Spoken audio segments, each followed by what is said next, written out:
Hello, I'm Dr. Prasanna. I'm going to show you how to make a atraumatic vascular clamp which can be used in an emergency with easily available equipment. The things that are needed are: 1. You'll need an ordinary artery forceps. 2. You'll need a scissor. And 3. You'll need a rubber glove.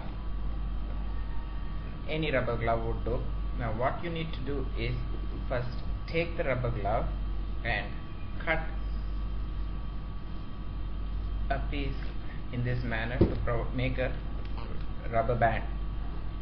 Take the artery forceps with the ratchets loose and place the rubber glove 2 or 3 times depending on the amount of occlusion that is required. Each case will have to be tested.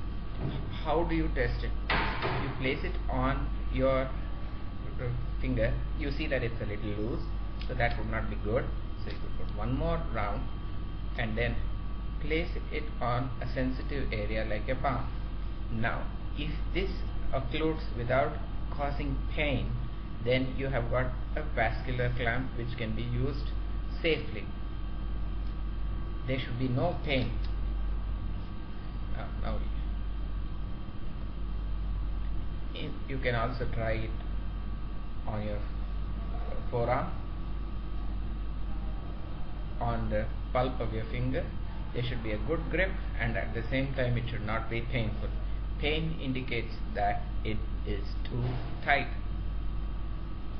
You can make many of these in an emergency and can use them to cross clamp a vessel or even side clamp a vessel.